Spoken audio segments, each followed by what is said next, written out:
Okay, तो welcome to this lecture. तो आज हम क्या कर रहे हैं, तो टेस्ट सीरीज हमारी चल रही है। ओके, इनॉग्रल टेस्ट सीरीज है, तो उसका फर्स्ट टेस्ट जो है उसका कंसेप्ट क्लास है।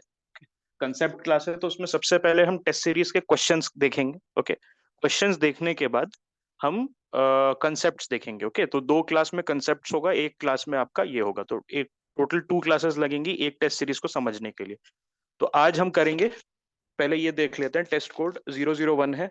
अच्छा, ये तो सिनॉप्सिस है आपका। Okay, let me open the question paper. Okay, so this was your question paper. सारे क्वेश्चन यूनिक हैं। Okay, all the questions are unique, किसी भी तरीके से पुराने क्वेश्चंस नहीं है। प्रीवियस ईयर क्वेश्चन हो गया आपका, कोर बुक्स हो गया। ओके, और जो करंट अफेयर्स है। ओके, वो जैसे जस्टिस रंजन गोगोई थे। जस्टिस रंजन गोगोई ने जो बेसिक स्ट्रक्चर पे बोला, ओके, कि इट इज अननेसेसरी, उसका कोई जूरिस्प्रूडेंस नहीं है। तो उस पे एक क्वेश्चन मैंने बनाया था। So all of the questions are fresh, ताकि आपका प्रैक्टिस हो जाए। ओके, देखो, 10-12 क्या होता है, 10-12 कोचिंग इंस्टीट्यूट के आप मेंस के सिनॉप्सिस उठा लो और उसी से क्या करो, cut and paste cut and paste cut and paste करके और चिपका दो। वो ज्यादा आसान काम रहता है। लेकिन नए क्वेश्चन बनाने से क्या रहता है कि प्रैक्टिस भी आपकी रहती है। ऐसे क्वेश्चन जो आपने पहले नहीं देखे, तो उसका अगर प्रैक्टिस करोगे तो that will be better for you. Okay, so let us see. तो सबसे पहले ये हाफ लेंथ टेस्ट है। तो उसमें आप देखोगे पहला क्वेश्चन क्या है, recently there have been talks to reform the 7th schedule of the Indian constitution. In this light discuss the significance and need to reform the 7th schedule of the constitution. सबसे पहले I will always suggest, okay, जो भी लिख रहे हैं, question लिख रहे हैं, हमेशा give 30 seconds to understand what has been asked. 7th schedule देख के don't jump. Okay, don't jump into the writing the answer. That is not going to serve you very well. 30 second लगाओ, 25 second लगाओ, 30 second at least उतना तो आपको देना है समझने के लिए कि क्या पूछ रहा है क्वेश्चन। उससे ज्यादा अगर आप समय लगा रहे हो तो वो भी ठीक है, अगर वो जो समय है आप इन्वेस्ट कर रहे हो कि मैं क्या लिख सकता हूँ इसमें। आपको मैंने बताया था ना, रूबिक्स क्यूब जैसा। रूबिक्स क्यूब को आप घुमा घुमा के उसको एक तरीके से बनाते हो ना हर साइड से, उसी तरीके से आपका यूपीएससी का मेंस का क्वेश्चन है। रूबिक्स क्यूब जैसा घुमाते रहो उसको। ओके, तो इसमें पूछ क्या रहा है, रिफॉर्म। अब रिफॉर्म का मतलब क्या है, इसका मतलब you have to discuss the drawbacks of 7th schedule. गलती क्या कर सकते हैं यहाँ पर, 7th शेड्यूल के बारे में ही आप बोल बच्चन कर रहे हैं, आगे पीछे घूम रहे हो कि 7th शेड्यूल क्या है, 7th शेड्यूल क्या होता है। उसके बाद आई हैव सीन समवन राइटिंग की 7th शेड्यूल 3 ऐसे कॉलम बना के कि स्टेट लिस्ट में क्या आता है, यूनियन लिस्ट में क्या आता है, कंकरेंट लिस्ट में क्या आता है, ये पूछा ही नहीं गया है। पूछा क्या गया, रिफॉर्म्स। तो इसका मतलब रिफॉर्म्स कब जरूरत होती है, when there is a drawback, when there is some kind of criticism. आपको वो ओके वो फेसेट देखना है। तो यहाँ पर आपको एक चीज समझ आएगी, स्पेशली जो लोग फर्स्ट अटेम्प्ट दे रहे हैं, that preparing for mains and preparing for prelims has some kind of difference. DPSP जब प्रीलिम्स के पर्सपेक्टिव से पढ़ोगे तो क्या होगा, what will happen when you are going to read DPSP from the perspective of prelims. आप पढ़ोगे कि अच्छा, पार्ट 4 में आता है, आर्टिकल 39 ये कहता है, आर्टिकल 40 ये कहता है, 44th अमेंडमेंट में क्या हुआ, 42nd अमेंडमेंट में क्या लगाया। ओके, राइट टू एजुकेशन वाला जो था 89th अमेंडमेंट, उसमें क्या हुआ। फैक्ट्स पढ़ते हो। लेकिन मेंस में क्या करते हो, सेम फैक्ट्स तो जरूरी है। ओके, मेंस में 2 लेयर में प्रिपरेशन होती है। प्रीलिम्स की आपकी एक लेयर होती है, ओके, जिसमें आप सिर्फ फैक्ट्स पढ़ते हो। बट जब मेंस का प्रिपरेशन करोगे आप, तो वो लेयर, एक लेयर जो फैक्ट वाली लेयर होगी, आपने प्रीलिम्स के लिए पढ़ाई की है, उसके ऊपर बिल्ड करोगे। तो क्या पढ़ोगे, वे फॉरवर्ड पढ़ोगे, आगे क्या कर सकते हैं, उसके ड्रॉबैक्स पढ़ोगे। ओके, और उसका व्हाट आर दी सिग्निफिकेंस, जो लिख पाओ आप। Okay, on an average prelims में 20 second, 15 second, 10 second, that is how much it will take you to solve a polity question. लेकिन यहाँ पर आपको मेंस में उतना समय नहीं लगेगा, आपको समय इन्वेस्ट करना होगा। That is the difference. And that is why people who are brilliant in prelims, who are getting 140 150 consistently, 5-6 prelim दे दिया, 140 से 150 से कम कभी नहीं आया। They start calling themselves as prelims wizard, 6 ball में 6 छक्के।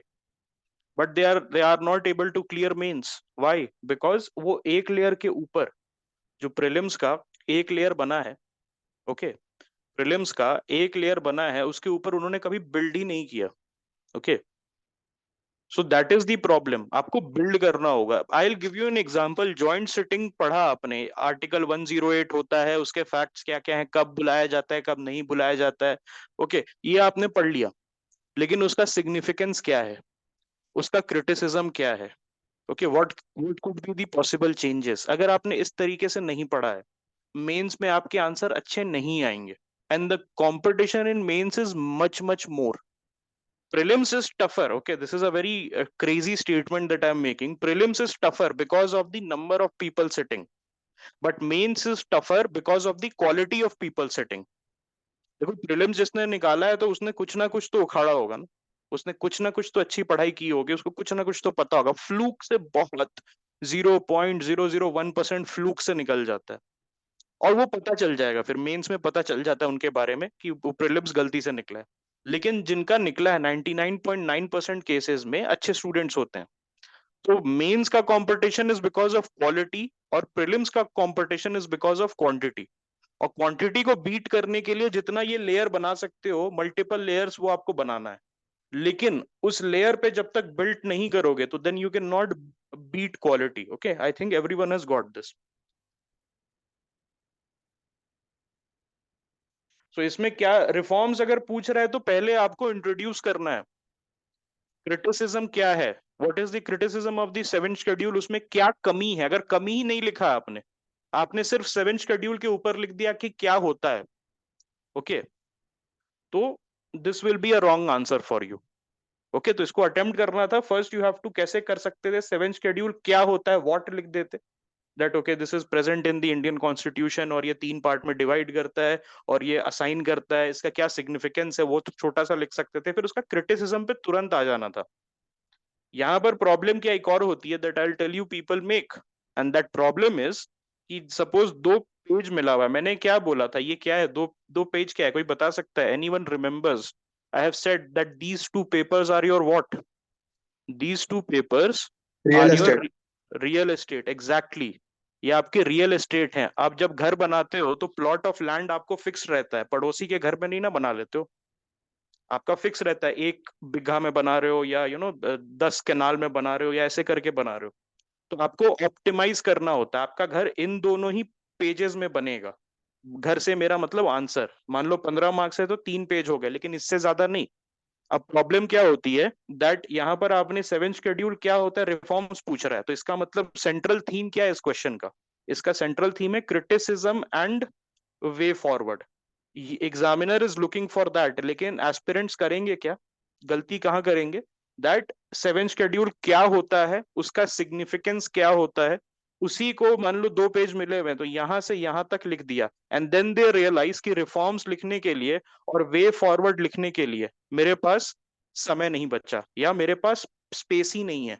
तो वहां पर क्या होता है, कंक्लूजन को, एक तो सबसे पहले कंक्लूजन हटा देते हैं, उसके बाद क्या करते हैं कि इस तरीके से माइंडलेसली कुछ ऐसा क्लाउड बना के, ऐसे ऐसे ऐसे ऐसे करके, इट लुक्स अगली।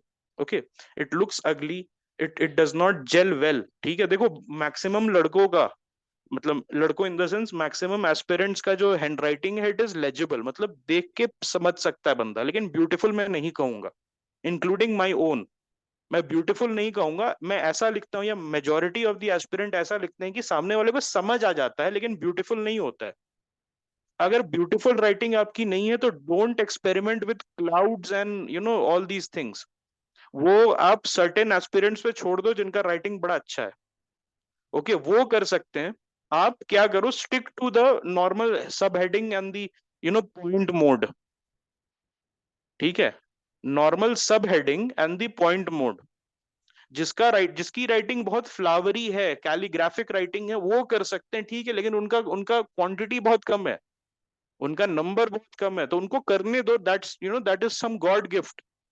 आप देखो कि आपकी राइटिंग समझ आ जाए सामने वाले को, लेकिन आपने किया क्या कि यहाँ पर आपको रिफॉर्म्स की बात करनी थी, तो आपको पहले क्रिटिसिज्म इंट्रोड्यूस करना है before writing about reforms. Reforms क्यों होंगे, क्रिटिसिज्म होगा, तो क्रिटिसिज्म आपने 1.5 पेज में तो सिर्फ व्हाट इज सेवेंथ शेड्यूल लिख दिया, and then you are realising कि यार मेरे को तो पहले ये लिखना था, तो छोटा सा 2 लाइन का क्रिटिसिज्म लिखा, 2 लाइन का रिफॉर्म्स लिखा और कंक्लूजन तो लिख ही नहीं सकते। एग्जामिनर एक पेज पढ़ा, यहां तक आया, ही रियलाइज्ड कि आपने वो कंटेक्स्ट फुलफिल ही नहीं किया ठीक से। Okay, yes, contextual competence is, that's why it is so important. Contextual competence is, that's why it is so important that आप थोड़ा सा 30 सेकंड लगाओ समझने के लिए कि क्या हुआ है, what is being asked. Okay, what is being asked in this question, and that is going to change the game for you. Okay, I'll tell you something. There is a person called Akshat Jain. Okay, अक्षत जैन की copy जाके देखो, all India rank 2 है। Okay, he is all India rank 2। Akshat Jain की copy जाके देखो, then you will realise what I am saying. Go to Vision, download his copies. Okay, and then you will realise what I am saying. बेकार में all India rank 2 नहीं है वो बंदा। Okay, there is certain you know कुछ है उसके copies में जो आपको पता चलेगा। And then when you will see his copy and you will see his marksheet, and then you will realise whatever I am saying here today, that holds true. Okay, ठीक है।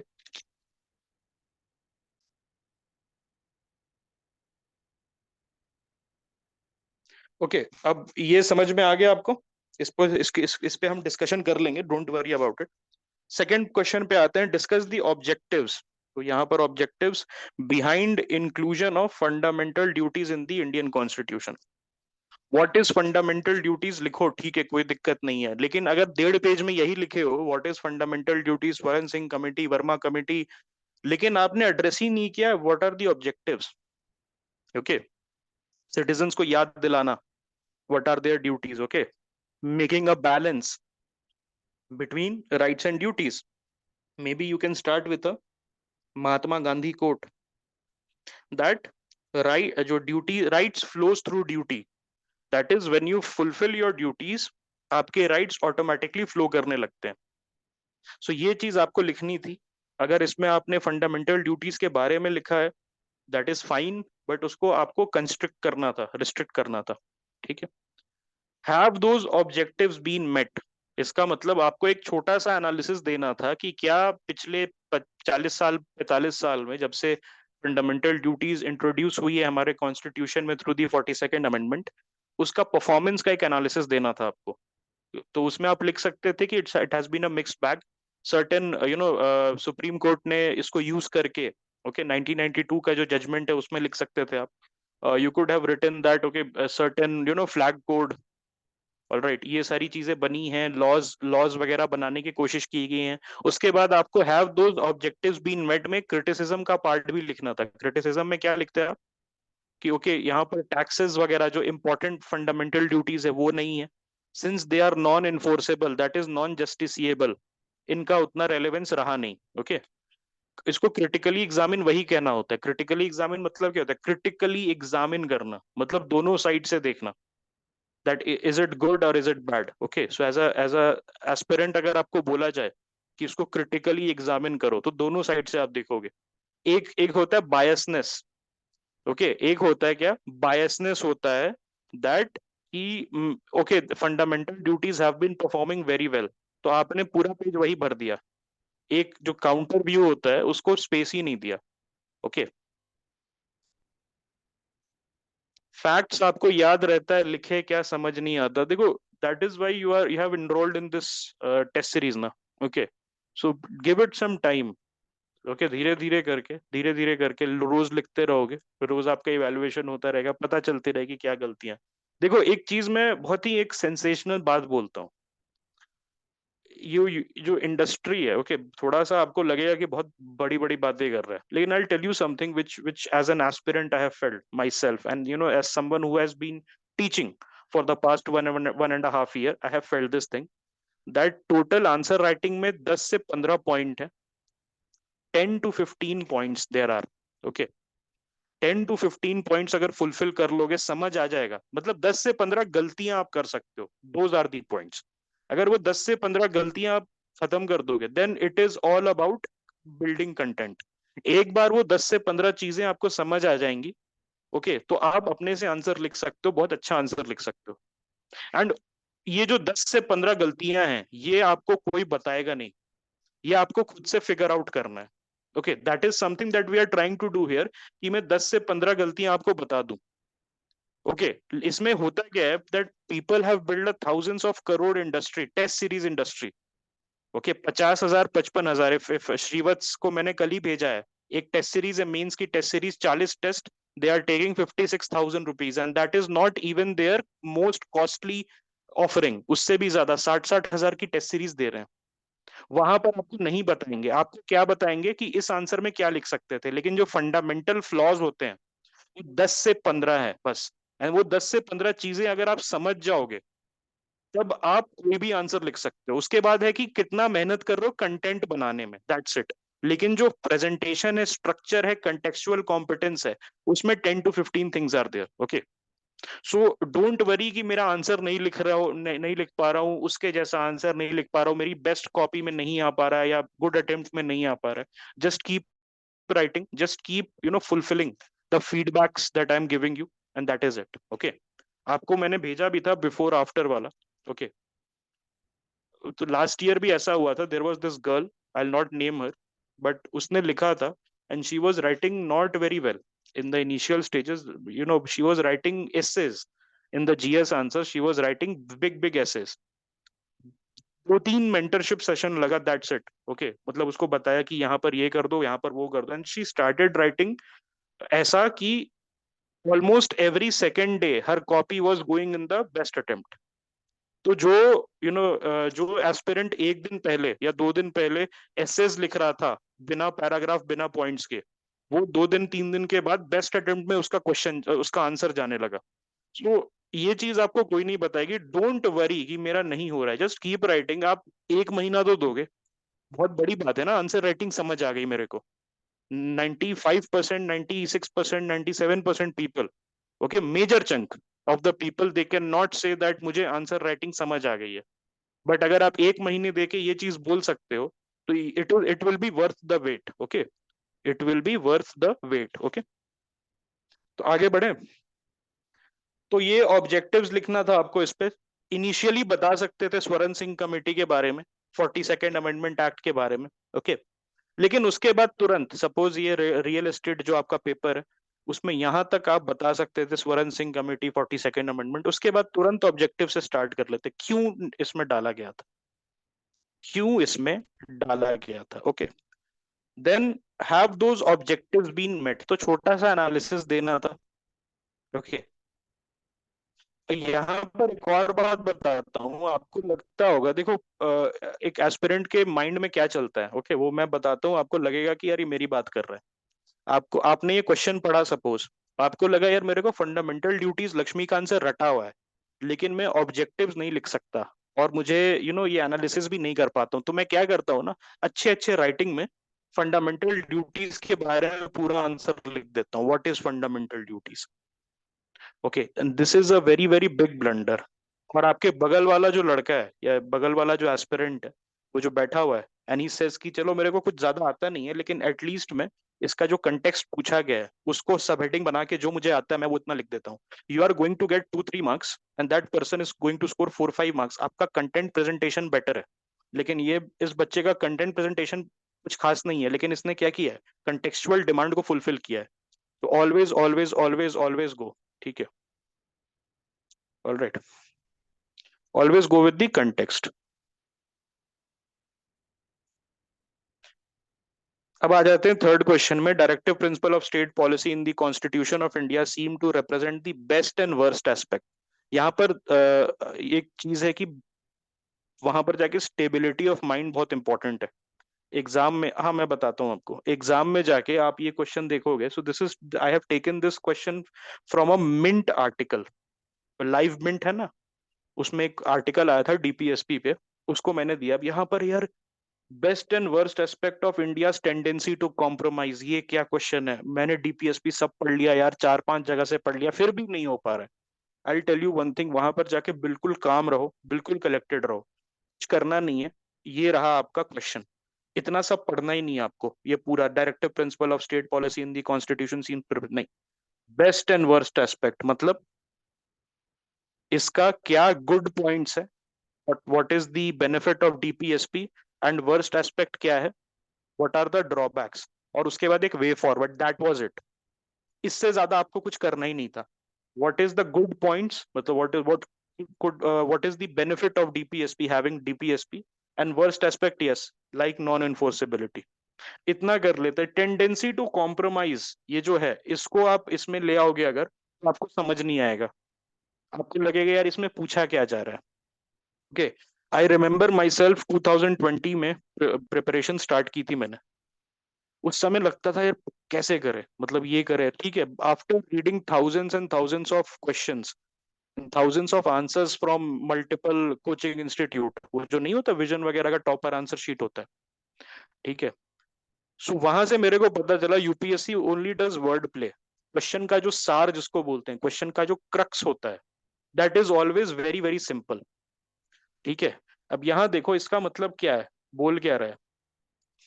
डीपीएसपी समझ आ गया, मुझे डीपीएसपी समझ आ गया, ये कॉन्स्टिट्यूशन ऑफ इंडिया में इतना समझ आ गया. Best and worst aspect of India's tendency to compromise. अब कॉम्प्रोमाइज कैसे कर रहा है, कॉम्प्रोमाइज क्यों कर रहा है, वो सोचो पहले.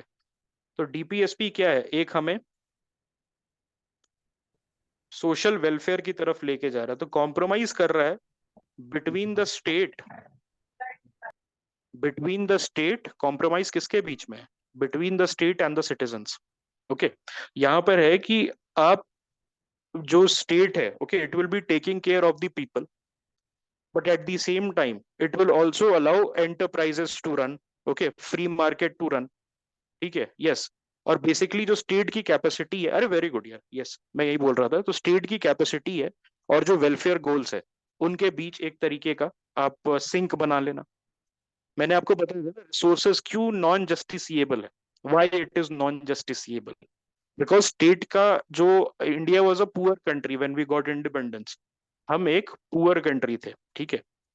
और उसके वजह से हमारे पास उतने रिसोर्सेज नहीं थे. दूसरा पॉइंट क्या है, बेस्ट एंड वर्स्ट एस्पेक्ट मतलब क्या होता है, इसमें है कि there are certain points which are very difficult to implement without destroying the communal fabric of this country, the social fabric of this country. मैं एग्जांपल देता हूँ. आर्टिकल 44, आर्टिकल 44 दिया हुआ है. सो देर इज अ एक तरीके का डेमोक्लेस का sword is hanging over the head of the government, कि यार कॉन्स्टिट्यूशन मेकर ने आर्टिकल 44 में यूसीसी के बारे में बात की, तो हमें यूसीसी लगाना है. लेकिन आप देखोगे minority communities, the Muslims, the Parsis, okay, the tribals, they are against UCC. Okay, they are against UCC. उसको आप देखो, गलती नहीं हुई है आपकी आंसर, आपकी आंसर गलती नहीं है. It is all about how you are interpreting. मेरा ही इंटरप्रिटेशन है, लेकिन अगर मैं आपका आंसर पढ़ूंगा, आई विल रियलाइज कि वो भी एक fair interpretation. Okay. Daily answer writing की बात बताता हूँ. बहुत बार ऐसा हुआ है, मैंने प्री कंसीव नोशन के साथ पेपर चेक करना स्टार्ट किया है, बट सर्टेन लोगों के आंसर्स हैं, उनको मैंने चेक किया है, then I realise at the end कि नहीं, इसका भी पर्सपेक्टिव ठीक है.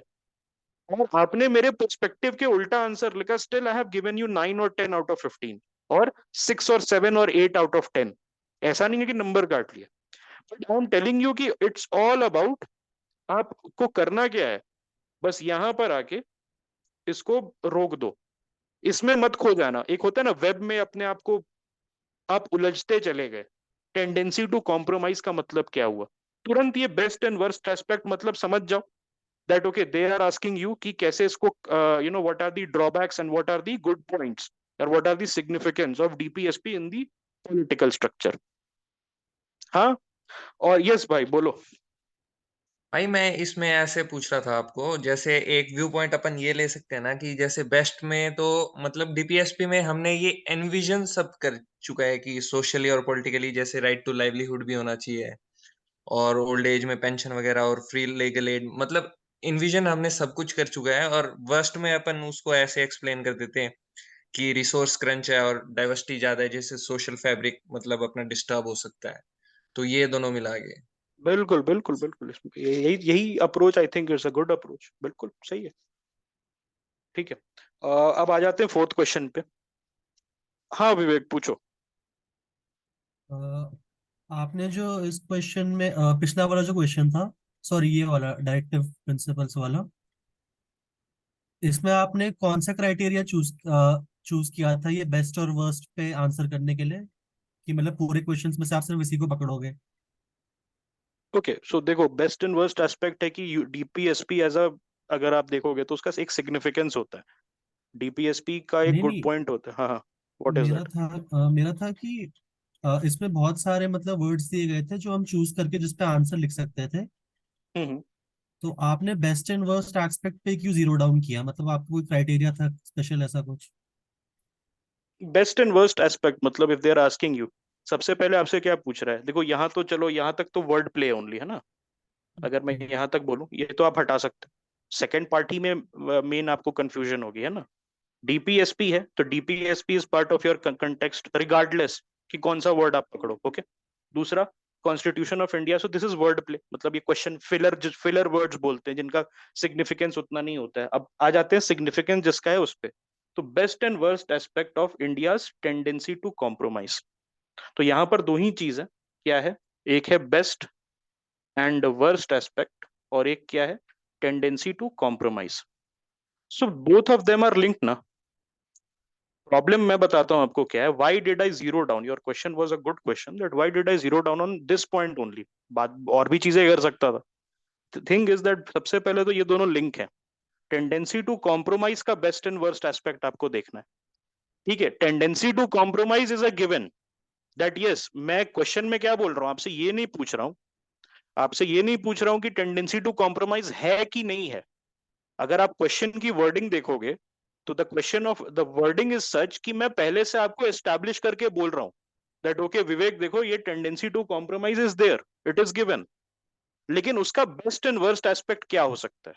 ओके, सो यहां पर टेंडेंसी टू कॉम्प्रोमाइज में एम्बिग्विटी नहीं है।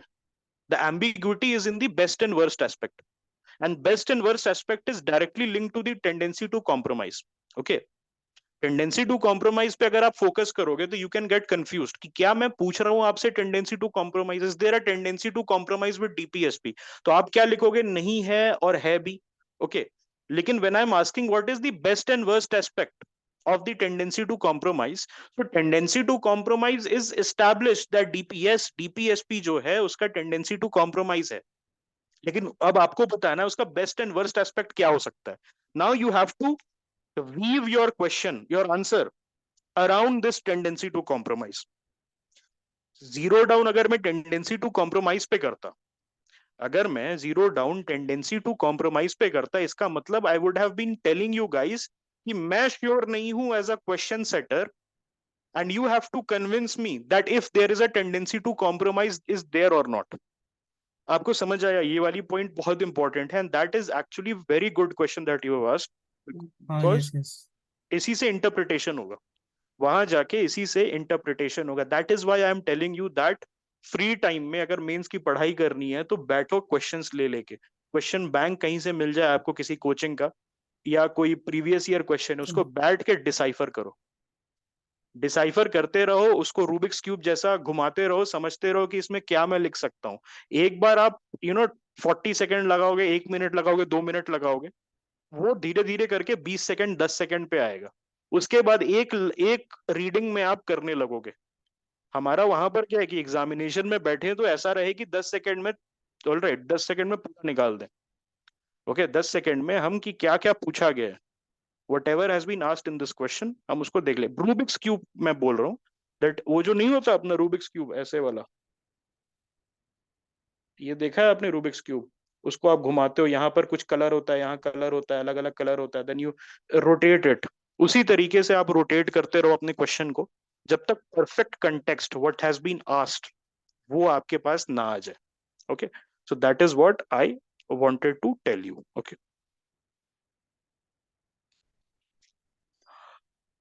How do we know if we are getting the? By practice. इसका वो कोई राम बाण इलाज नहीं है ना कि आपको मतलब यूरेका मोमेंट नहीं रहेगा कि अचानक से एक दिन आप बैठे हुए और आपको समझ आ गया, नहीं वैसा नहीं है। वहां पर भी जाके गलती हो सकती है। You might be a season aspirant, हो सकता है 4-5 मेंस दे के बैठ रहे हो आप, फिर भी आपकी गलती हो सकती है। तो ऐसा नहीं है कि 100% यू विल बी करेक्ट। वहां प्रेशर सिचुएशन होता है। ओके, काफी ज्यादा प्रेशर में होते हो। एक तो सबसे पहले 3 घंटे बहुत कम टाइम है, 165 मिनट में 165 मिनट्स, बिकॉज 15 मिनट क्लेरिकल काम में भी लगता है। आप आपसे साइन करवाएंगे, ओके, आप अपने अपने अंगूठों को ऐसे वो बजाओगे, चुटकी बजाओगे, ऐसे ऐसे करते बहुत टाइम लग जाता है, 15 मिनट ऐसे हो जाता है 165 मिनट्स में you have to write 20 questions. और उतना आपने जिंदगी में नहीं लिखा होगा एक एक सिटिंग में, स्कूल कॉलेज मिला के उतना आपने जिंदगी में नहीं लिखा होगा। Okay, so that is a very high pressure situation, वहां पर सीजन्ड लोगों से भी गलती हो जाती है, ठीक है। I hope everything is clear.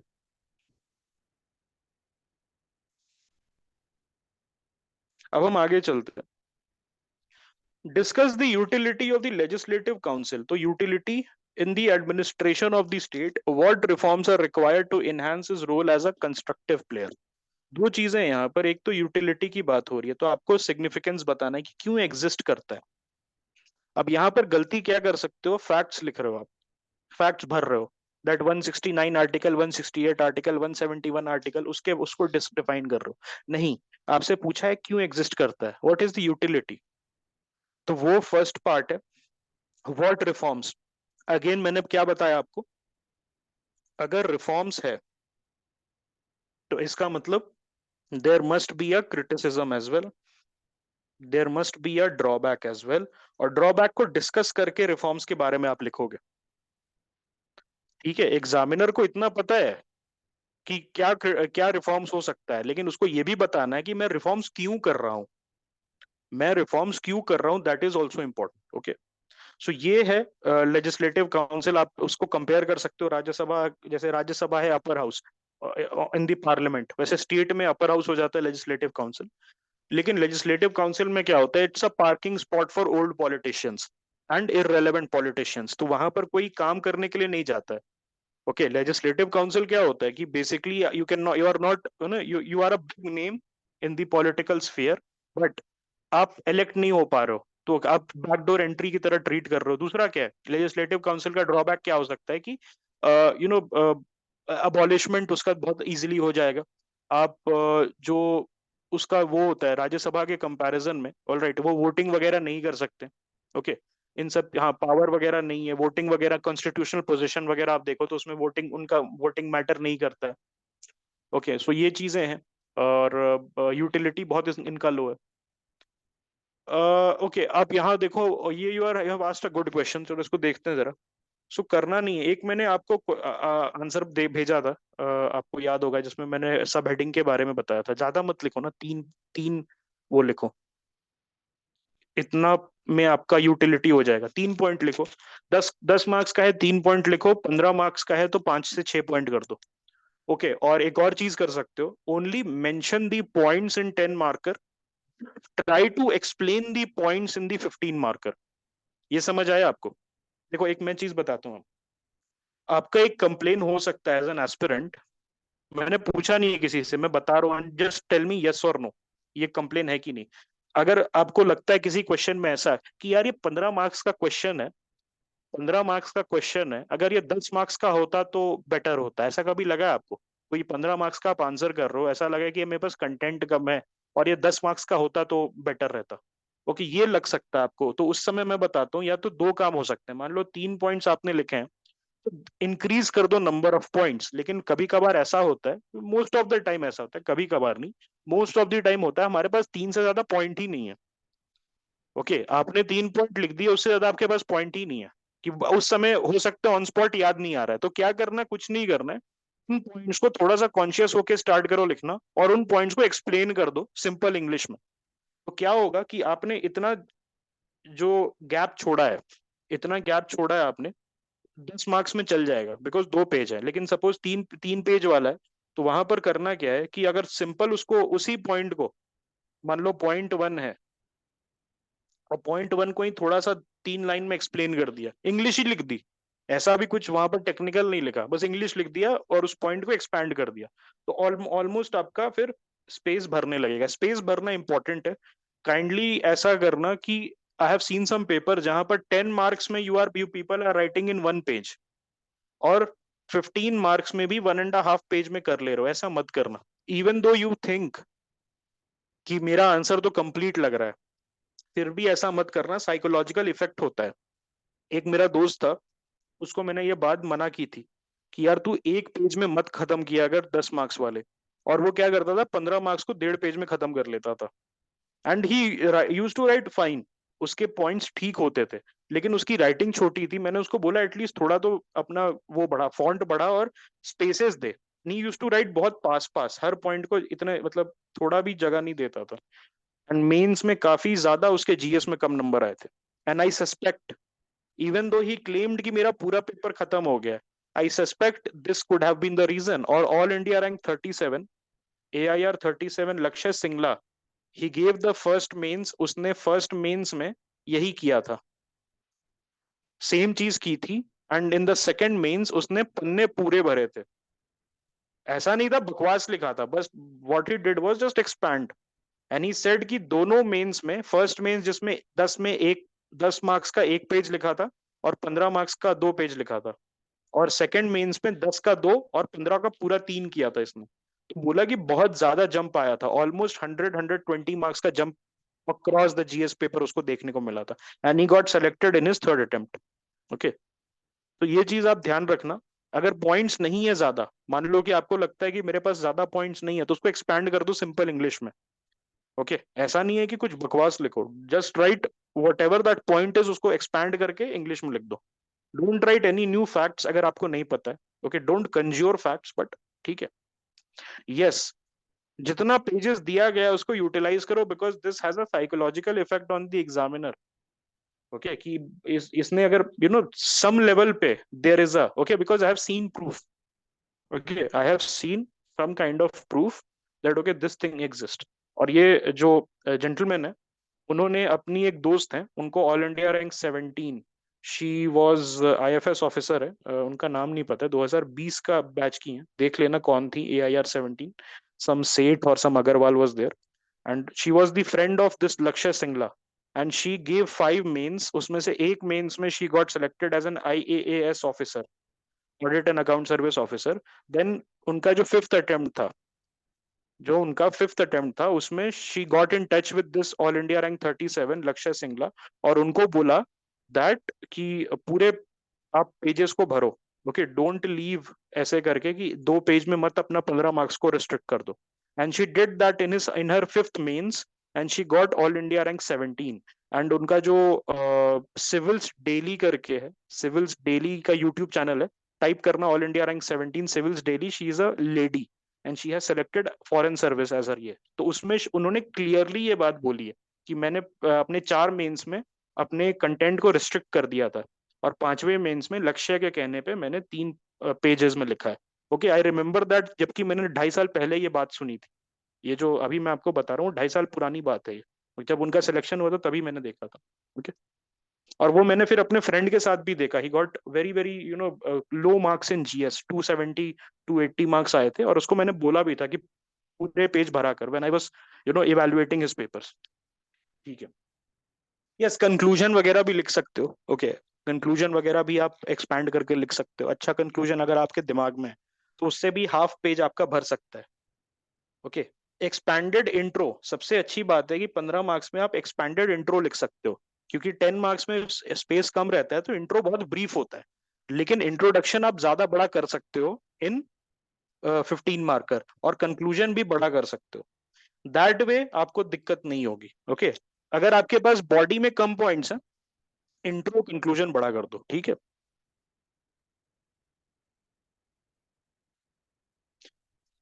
अब हम आ जाते हैं फिफ्थ में। ये प्रीवियस ईयर क्वेश्चन डायरेक्ट है आपका, 2019 का आई गेस ये क्वेश्चन है।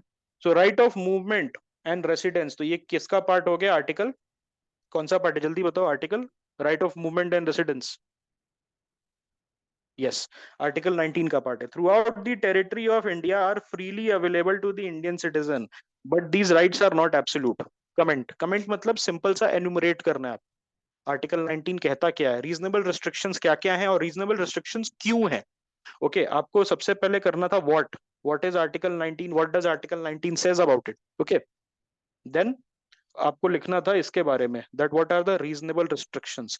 ओके, आपने जैसे देखा कि सुप्रीम कोर्ट ने या बॉम्बे हाई कोर्ट ने ये भी कहा है that because of HIV patients, okay, specially जो who are engaged in the trade of prostitution, तो उनको वेनरल डिजीजेस या ये जिसको हम बोलते हैं सेक्सुअली ट्रांसमिटेड डिजीजेस, उसके स्प्रेड को रोकने के लिए, जैसे कि HIV वगैरह, उसके स्प्रेड को रोकने के लिए it can be a reasonable restriction.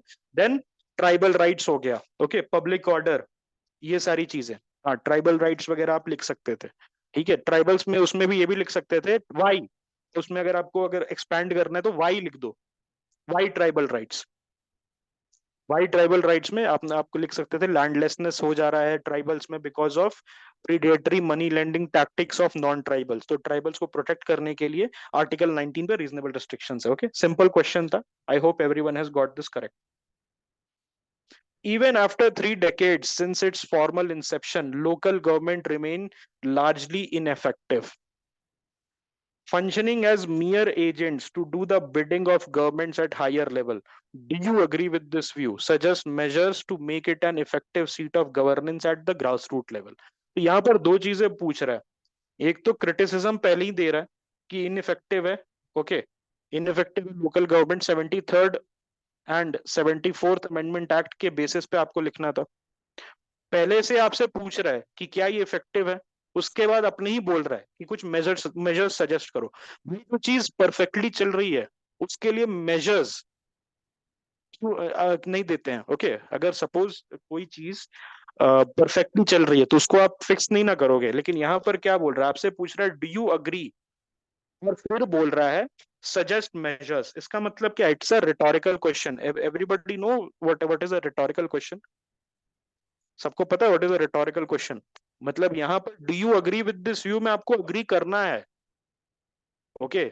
यहाँ पर यूपीए ऐसा नहीं है कि वहां नहीं नहीं हम तो नहीं मानते जी, 73rd बहुत अच्छा चल रहा है, ये नहीं लिखना जाके।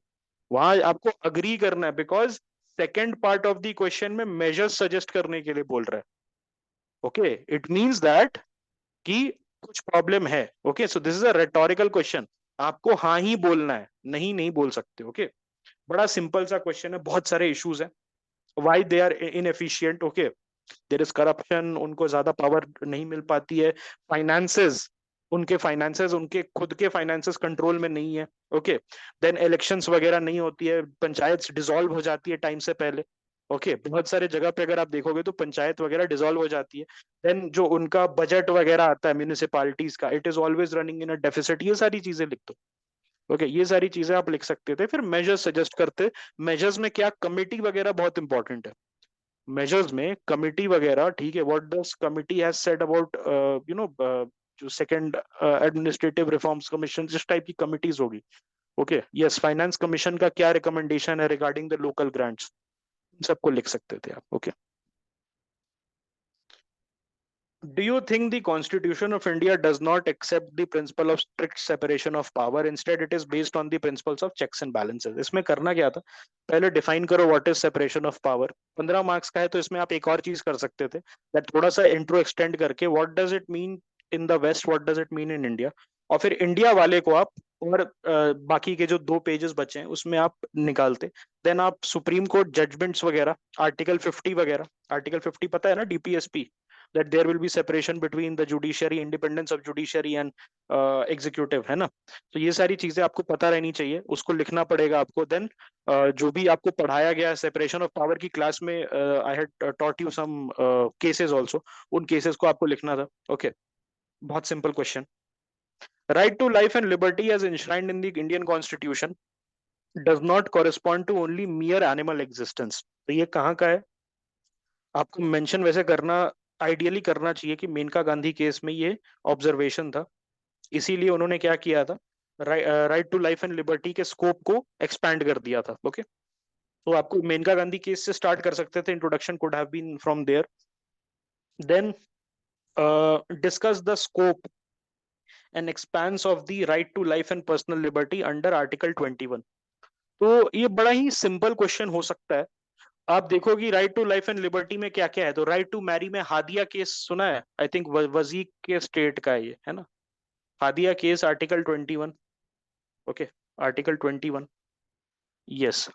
सो हादिया केस के बारे में बहुत रीसेंट केस है, आप उसके बारे में लिख सकते थे। Puttaswamy, justice K S Puttaswamy judgment, right to privacy you can have written over that. आप right to a safe environment, तो उसमें जो green cracker ban, sorry green cracker वाला जो जजमेंट था, ऑलराइट, क्रैकर बैन वाला जो था कि barium sulphate, okay, they will not use the barium sulphate in in crackers, तो वो सब लिख सकते थे आप। ओके, नहीं ये देखो, would have been a 10 marker बहुत आएगा, यूपीएससी के पेपर में भी आएगा, ऐसा नहीं कि टेस्ट सीरीज है तो ओके यहाँ पर आप चेंज कर दो, ओके यस ये चेंज कर दो, आप ये कर दो, नहीं वहां पर भी आपको लगेगा यार इसमें क्या एक्सपैंड करूं, बट यहाँ पर आपको मैंने इतने पॉइंट्स बता दिए कि ये 20 मार्क्स का भी आता है, 4 पेज, 20 मार्क्स का, मान लो ऑप्शनल का भी ये क्वेश्चन रहे 20 मार्क्स का, तो आप लिख सकते हो। ओके, बहुत बहुत हमारे पास कंटेंट है यार, कंटेंट तो भर भर के है, तो डोंट वरी अबाउट इट। यहीं पर मैंने आपको 10 पॉइंट 12 पॉइंट बता दिया, 10 12 पॉइंट को एक्सपैंड कर दोगे 3 पेज नहीं भर जाएगा, है ना। प्रिजनर्स के राइट्स हो गए, yes. The basic structure doctrine has a debatable jurisprudential basis, तो ये चीज जस्टिस रंजन गोगोई ने कहा था राज्यसभा में। ओके, तो इसी पे मैंने क्वेश्चन बनाया। Tracing the origin of the basic structure doctrine, comment on whether the basic structure has proven to be a boon और bane for the Indian political system, तो बून के बारे में लिख सकते थे आप कि ये बोम्मई केस जो है, ओके, बोम्मई केस, उसके बारे में सेक्युलरिज्म वगैरह, देन रूल ऑफ लॉ वगैरह, केशव नंदा भारती केस लिख सकते थे आप, then you could have written about Indira Gandhi case, you could have written about Minerva Mills case, case के बेसिस पे ये पूरा आंसर लिख सकते थे।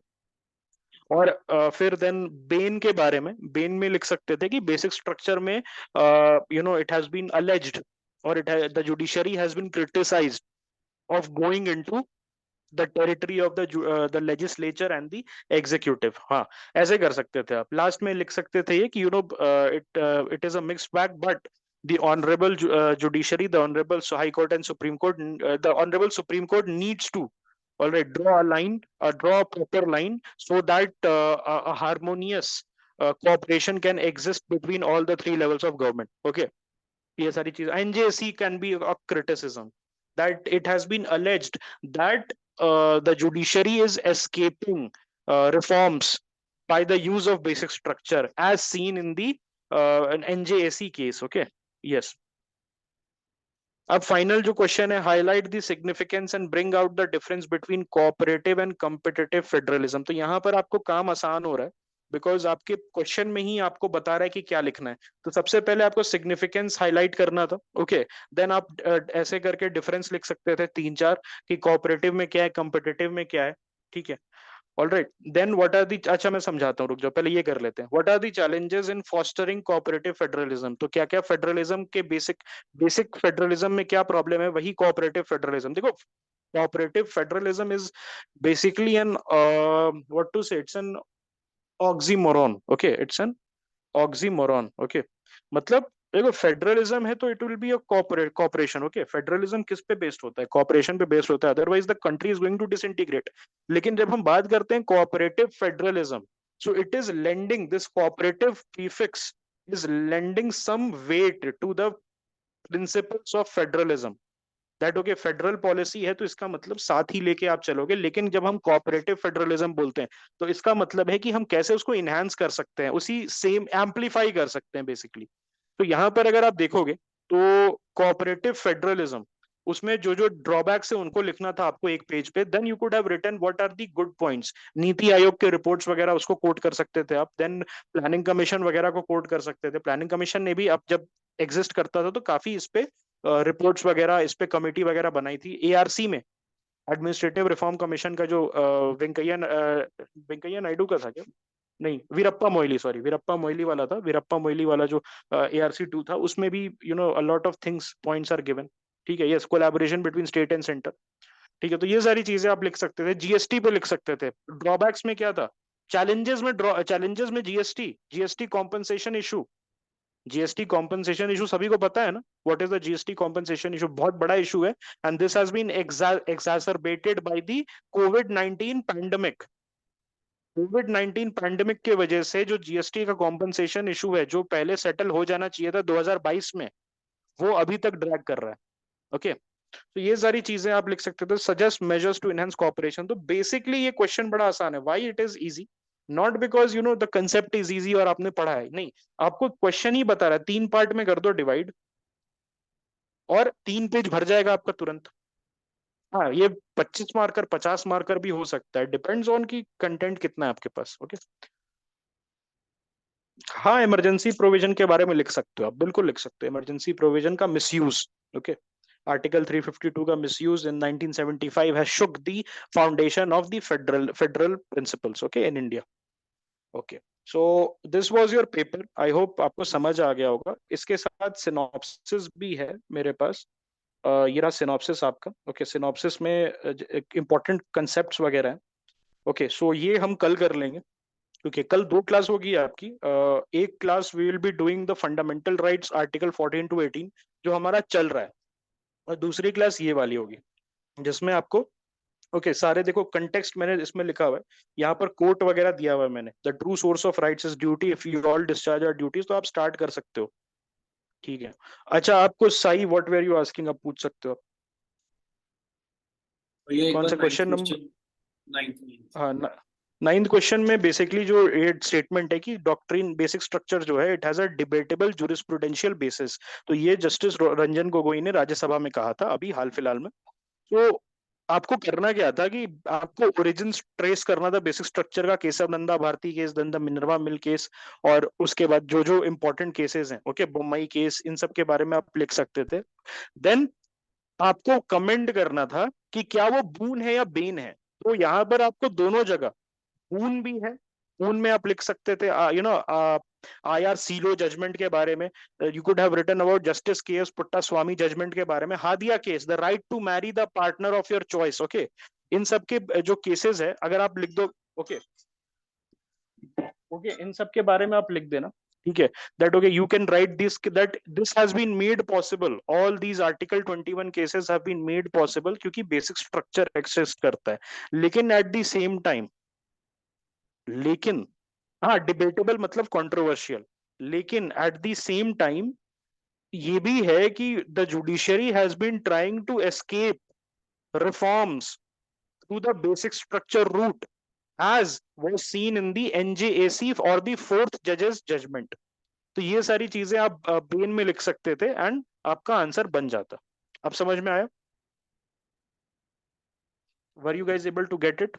ठीक है, सो यहाँ पर मेरे पास रेडी है आपका सिनॉप्सिस। सिनॉप्सिस में कल की क्लास के साथ ही आपको भेज दूंगा। ओके, अभी कुछ लोगों ने मेरे को रिक्वेस्ट किया है कि सिनॉप्सिस नहीं भेजने के लिए because they want to attempt the paper, तो मैं कल ही भेजूंगा इस सिनॉप्सिस को। ओके, तो आप देख लेना और उसमें हम लोग पढ़ भी लेंगे। उसके पहले राइट टू इक्वालिटी की क्लास होगी, ओके, 40-45 मिनट्स की, then we will be discussing all these things. Okay, so I hope class productive रहा आज का, आपको समझ आया होगा।